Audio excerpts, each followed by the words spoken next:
In today's video, it will be a lot of information that we are going to discuss. Mostly it will be talks about Jason, his alleged actor that is going to play Jason in GTA 6, character's personality, and I'll try to ruin a suggestion of him being a cock.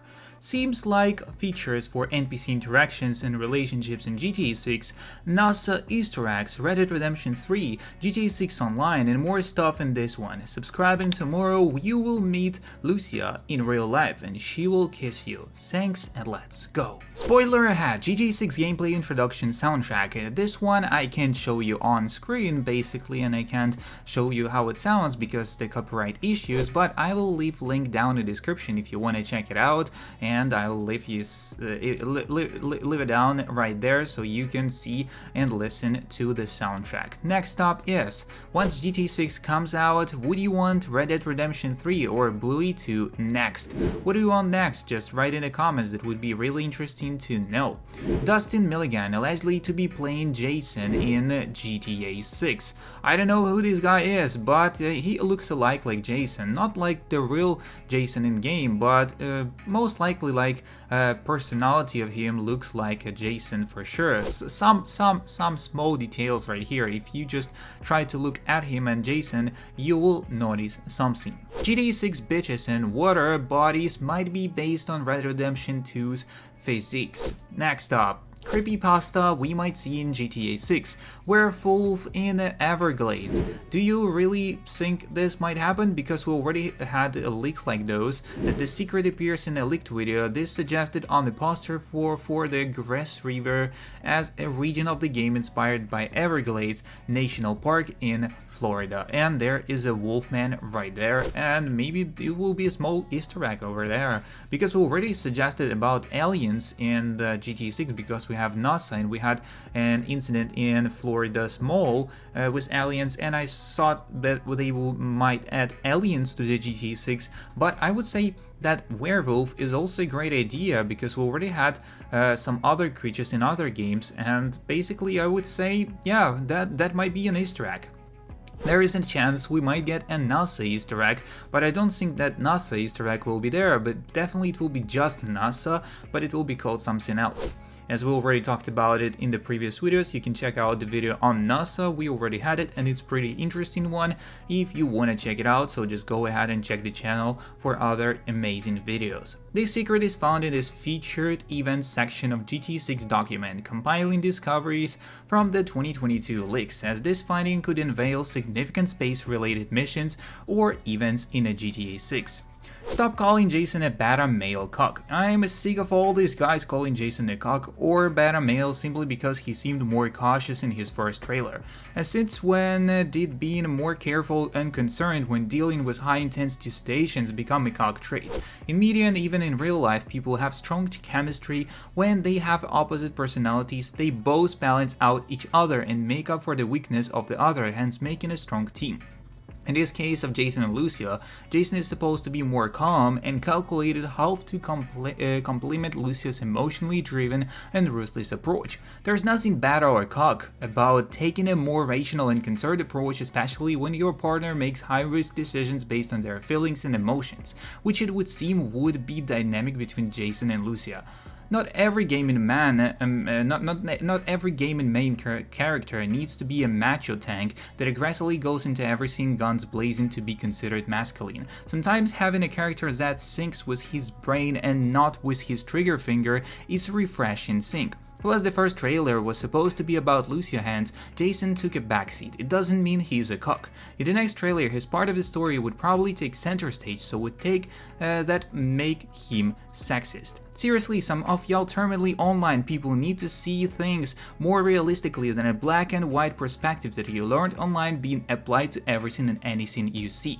And I agree with this statement for sure, and I feel that like Jason will be really a masculine person, not just a cock or like people saying that he is just calm and he's taking the calculated decisions right there, so he's just like a masculine person right there. He's just a real man and he will be saving and protecting his woman who is doing dumb decisions. That's what a real man does, that's what a masculine man does. He's not a cock, he's not his beta male, he's actual alpha male right there. This is the right the point of this, that he is just the alpha male that they are building. He's not going to do like some ruthless approaches and decisions right there. As I'm saying, he is going to be smart. He's not going to be stupid and just pull out a gun, shoot a guy. No, he's going to be smart. He's going to make the guy do things for him. That's basically what he's going to play, and that's what I think they are building Jason's personality is. This seems like features for NPC interactions and relationships in GTA 6, so Red Dead Redemption 2 gave us the options to reply positively or negatively to different NPCs, and the dialogues were pretty random at times. So what if in GTA 6 they allow us to choose from a variety of dialogues to interact with NPCs and make friends or enemies based on our conversations with that person? How about taking that random person's contact details and even starting a romantic relationship with them? NPCs could have different traits and personalities, likes and dislikes, and would respond to different situations and dialogues differently. So what it seems like system for NPCs would be cool and fun. I always wish to see such deep NPC interactions in GTA game, as it would be wild. Share your thoughts and opinions regarding, let it the imagination flow. Next up, should GTA 6 focus on hard lock-on targeting like GTA 5 Red Dead Redemption 2 for its gun combat? Or do we deserve better, even tighter free aiming emphasizes? Okay, jokes aside, one thing that worries me truly is that Rockstar will cater to snap targeting with its PvE, PvP like previous titles. And just in general, free aiming in GTA 5 Red Dead Redemption 1 and 2 is serviceable, but always personally felt held back by their clunky aiming sway. And also, if I'm gonna nitpick things, I just hope when we aim, our character's arms are more lined up with the center of the screen or with our crosshairs. And even Red Dead Redemption 2 to me felt like the character was too offset from where he was actually aiming to. Will Lucia get harassed? I was wondering this since it's a Rockstar game.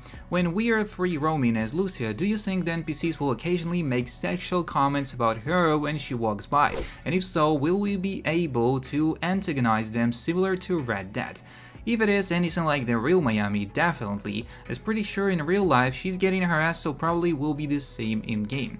I don't know about the harassment part, but the leaks showed actions similar to Red Dead Redemption 2, and if I remember correctly, there was greed, rob, threaten, and I think one other thing. Of course, it's always a subject in change through the game when we see the game released.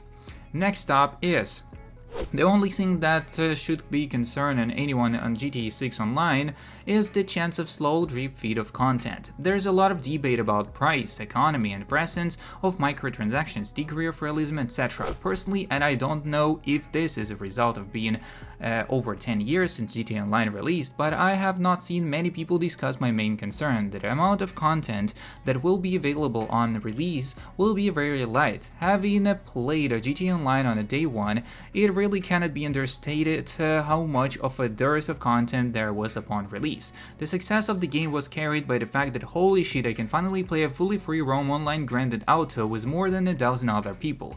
As far as actual content goes, there was extremely little to do, as heists were not available on release, contract missions were extremely basic and paid shit, 90% of the time online was spent just rampaging or robbing convenience stores, content came out extremely slowly, and a very large portion of the initial player base left the game, given that the same thing happened in Red Dead Redemption 2, albeit a slightly different cases, they fully abandoned the game. As I'm concerned, the same strategy will be repeated here. It took a long time for GTA Online to get a state where there was a lot to do, where the game felt truly fleshed out. And my concern is that going from GTA 5 Online with 10 years of development to GTA 6 Online fresh, there may be initially be significantly less content, and now I do expect this, if it does happen, to be balanced out by a more dense and detailed upon world, but the possibility of relatively shallow game on release as far as business missions is real. Can someone clear this up for me? I did some research and found that. So basically, about the research, we're going to talk in the next video, and if you are interested in more, don't forget to subscribe, like, and share. See you in the next one, and peace.